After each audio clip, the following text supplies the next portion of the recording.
Greetings shippers, welcome back, and we have a special guest this episode. It's Rebecca Felgate. Hello! Hi! This is so exciting. Yes, another person. I know, this never happens. Also a backdrop. Don't get excited. It's a one-time thing. We're going back to the crib next episode, so don't get too excited about it. Love the crib.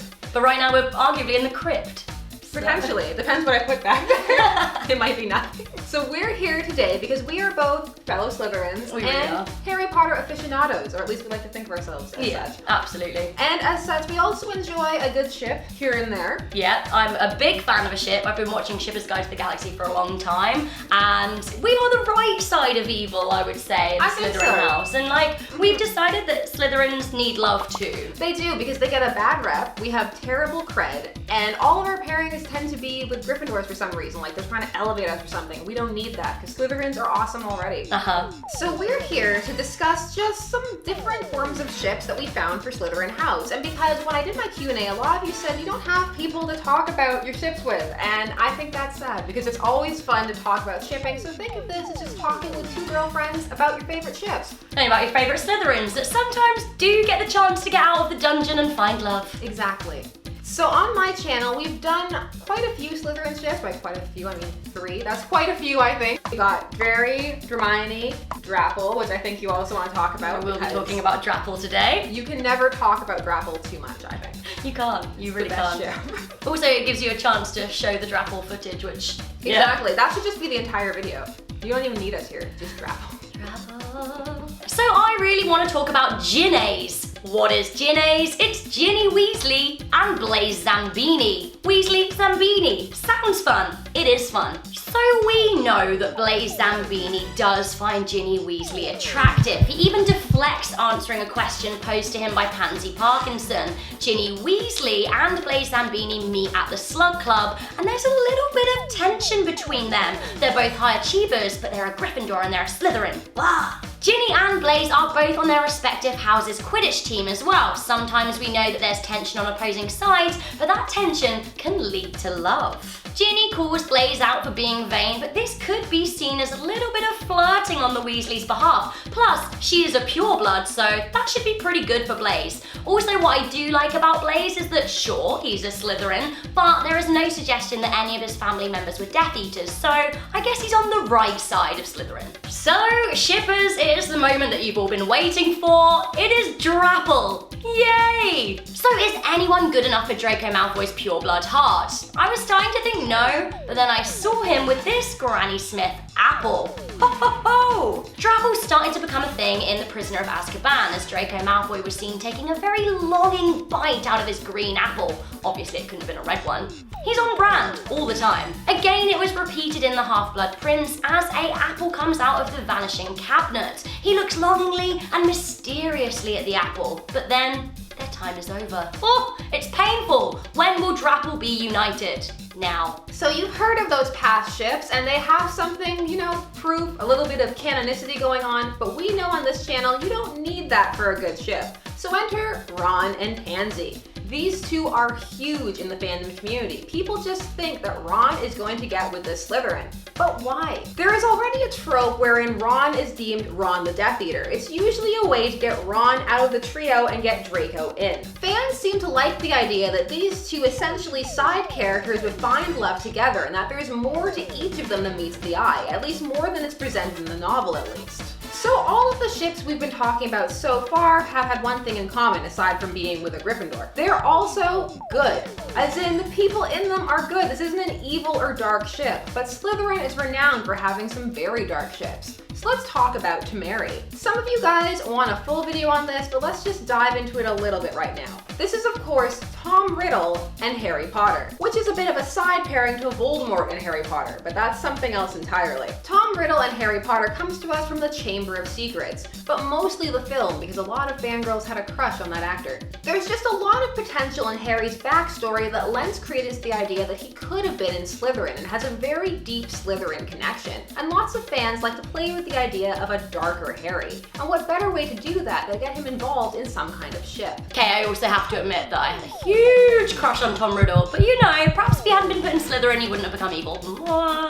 So So we couldn't do a Slytherin ship fest without talking about the ultimate Slytherin ship. We've got Snilly. So as we know, Snape had an unrequited love for Lily Evans. But was it unrequited? Snape was the guy that told Lily that she's a witch. He helped her discover herself. He taught her some rudimentary magic. These two were inseparable before they went to Hogwarts. Now, Hogwarts was actually the start of their problem. Unfortunately, Lily was placed in Gryffindor. Again, this maybe suggests that actually you can't find love outside of your house. It just doesn't work. Aside coming from the same corner of the United Kingdom, Snape and Lily did have a lot in common. They were both excellent at potions. Slughorn even mentions this to Harry himself. Perhaps if Lily had been sorted into Slytherin, she could have been the good force that Snape needed in his life, but unfortunately, he fell in with the wrong crowd. Although, let it be said, he was never a bully like James Potter.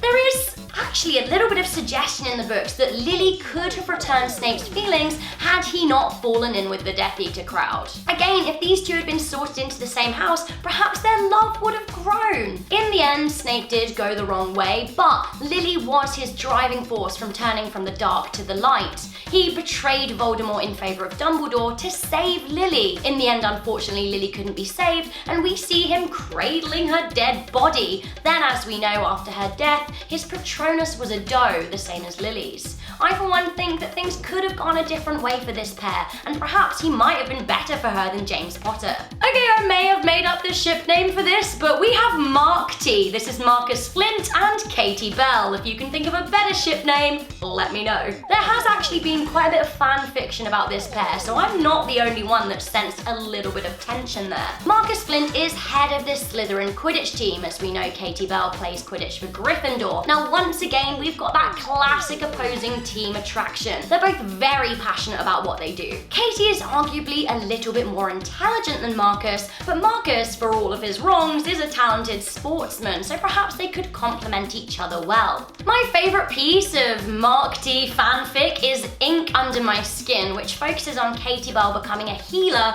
after the Second Wizarding War, and then Marcus Flint walking back on into her life. I mean, should we judge every school bully from their time at school? There's a good chance that Marcus could have grown up to be a nice guy. There's no insinuation that he fought on the side of the Death Eaters. He probably maybe just grew out of being a bit of an evil fool. Does happen, I think. So those were just a few of the many Slytherin ships that are out there. If you want to hear a full Know Your Ship on any of these, let us know down below. And also, of course, let us know which one was your favorite. And answer the question, why do you think there are so many Gryffindor and Slytherin ships? Because it's just everywhere. Yeah, once again, we have paired a lot of Slytherins with Gryffindors, but perhaps it's because Gryffindors are maybe the only house that can properly stand up to Slytherins. I don't know, I can definitely sense that Ravenclaw might be a good force for Slytherin. They Definitely. could be very productive together. Because ultimately, would these Slytherin-Gryffindor relationships work if they were both sort of locking horns all the time? Exactly, they're kind of two sides of the same coin when you think about it. Exactly. Also, potentially what's happening is the fact that so much of these novels is Gryffindor focused, and That's so it. there's so much unexplored when it comes to Slytherin. That's why there's so many people trying to build upon just this world that they're just little hints of. You only get glimpses into the Slytherins, but you see so much of the Gryffindors. You absolutely do. And now we have Newt Scamander in Fantastic Beasts and Where to Find Them, who obviously is a Hufflepuff lead. But I, for one, would love to see some movies focused on Slytherins and focused on Ravenclaws. Because we need to let the world know that not all Slytherins are evil. No. Cunning is not the same thing as evil. Neither is ambition. We just do Very it. Ready true. to get there. Different. So for all of you snakes watching, heck, I'll even take you lions, badgers and eagles. I do have my own Harry Potter channel and there'll be a link to that in the description box below. So if you want to chat more Harry Potter with me, then come on over. I'm also doing a collaboration with Sasha on my channel there too, which is going to be very, very exciting. So go on and check that out, and as always, thanks so much for watching. Don't forget to like, share, comment, and subscribe, and as always, stay tuned, for there's many ships out there as there are stars in the sky. See you soon.